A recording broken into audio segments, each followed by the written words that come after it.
Wow, what in the world is this sharp? Check it out.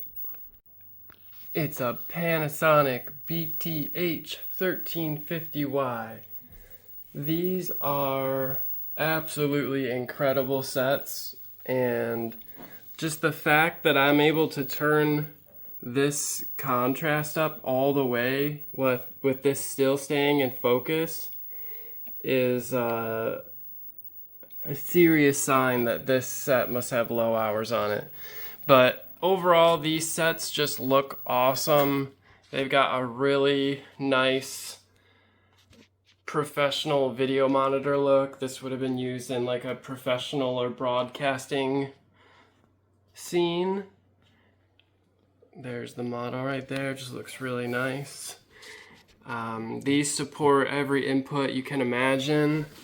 If we turn around the back, you got your composite, you got your line B composite, you got your S video, you got RGB or component, which is awesome. You got a switch here to change your color temp between 6500 and 9300, so that's nice if you prefer the more blue or the more yellow tone. I think 6500 is a little bit more natural, so I usually leave it there. Be considerate when you're using component or RGB with this switch here. If you're RGB, just leave it up. If you're in component, I would probably go to 75. But you can see which one you think looks better. But yeah, the BT-H1350Y, manufactured March 1996. Just like I said, overall, an exceptional monitor with an exceptional tube. These service manual states this as a 750 TVL tube, which I think there's another model that uses the same tube that states it as an 800. So either way, this is about as sharp as a tube as you're gonna find. Just a really nice looking set. Love the handles, love the PVM look of it. Here you switch between line A or line B, RGB, and then I would leave this on auto for selecting the NTSC or PAL. Love the knurled look on these knobs. It's really nice. And it's got your own speaker too, which is cool. So let's open it up. I'll show you what the inside looks like. Here's the inside. Super clean. I don't believe I ever even cleaned this out, so this is just super clean because of the low hours, because running electronics like this generally attracts and pulls dust in. But I mean, look at that. You can just see it's really well built with these really big heat sinks, really nice metal frame. Panasonics are just very, very well built in general. They're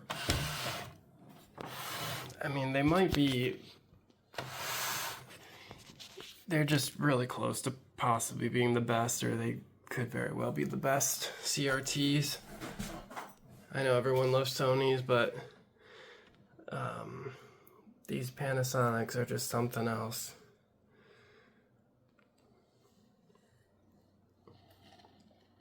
So everything looks really good.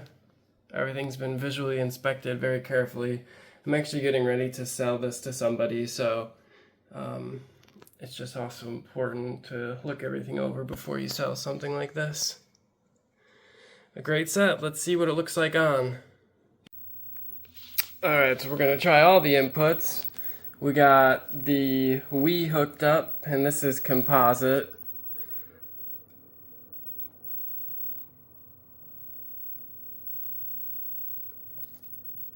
It looks pretty good for composite. I mean, I would want to use RGB on this, but for composite, it's got a great look. Let's see if I can bring up mean, this is composite. Look at that. Come on.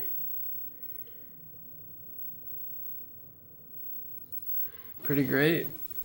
And one thing that I didn't point out is this actually has an H center knob here, which is really convenient to just have right in the front here. See, I'm turning it left and right. You can see the screen go left and right.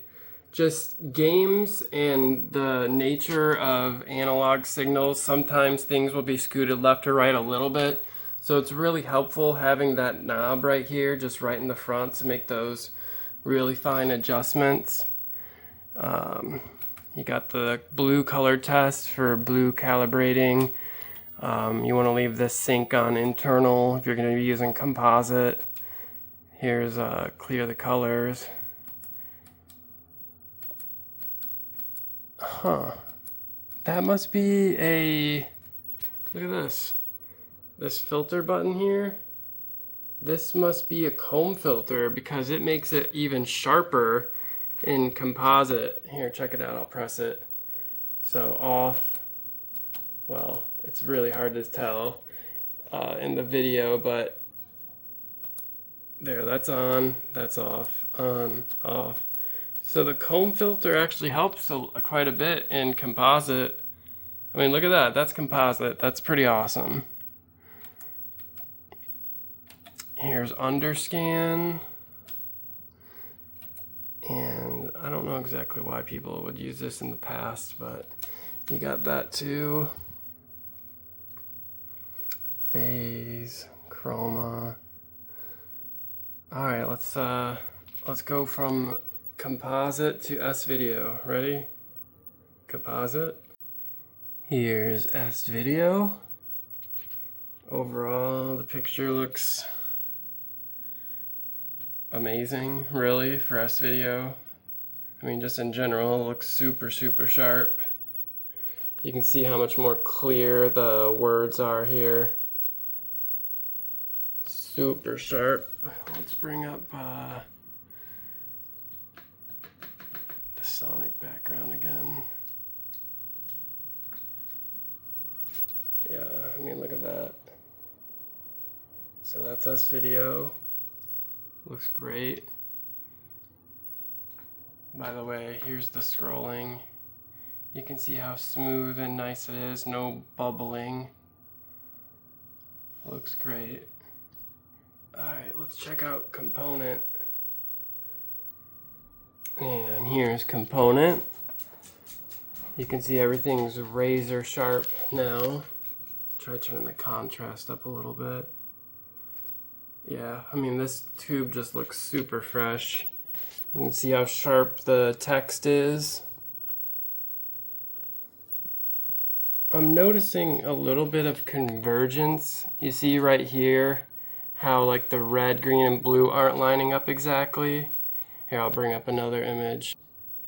So like in the center here, everything's super sharp. Red, green, and blue look great. But then as we move over into this corner, see how the red, green, and blue aren't lining up exactly? It's not really noticeable from a playing distance, but since we're doing this video, I'll correct this and show you guys how to do it. So what I got here is a bag of convergence strips. This is just from working on tons of TVs over the years. These are stuck together. Why are they stuck?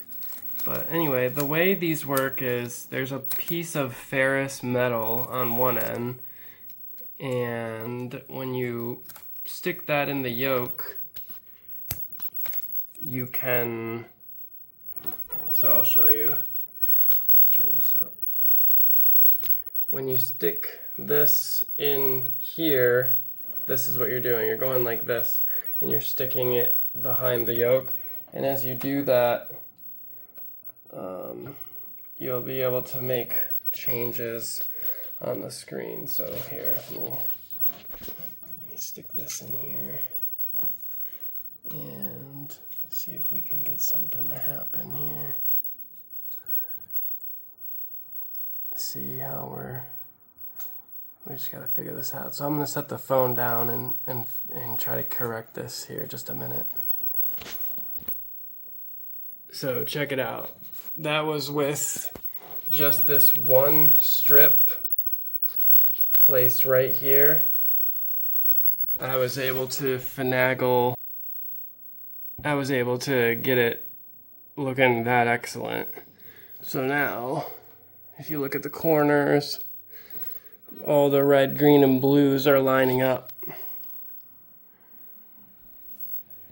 That's what we're talking about. So now if we go back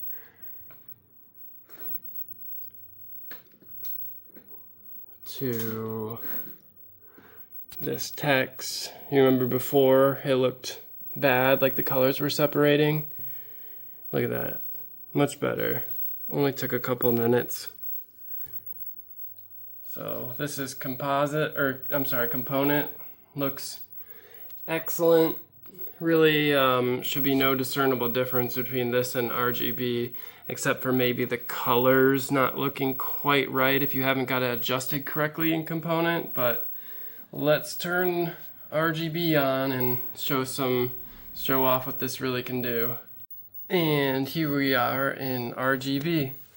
So one thing just to comment on as I'm switching between these inputs is as you change inputs, you're gonna have to adjust the brightness and contrast for each input. They're all a little different and have their own sub settings. So just saying, that's not unusual if you have to switch those around. But once again, this tube is just crazy sharp, and the fact that it's able to stay so sharp at such a bright contrast just speaks volumes to the circuitry that Panasonic has in these tubes, in the chassis. It's better quality voltage regulation when the electrons can stay so focused at a higher contrast. Like I've seen a lot of tubes, and I don't know, maybe one or two have been able to get this bright and stay in focus. That's not always the thing you want to look for if a tube is low hour or good is brightness. It's the two things, staying in focus and brightness. So that's the important combo to look for. And this is just super sharp, and the contrast is way up. So I would probably play it at something more along these lines. It just looks great. So here I'll pull up a game.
Look at those dots.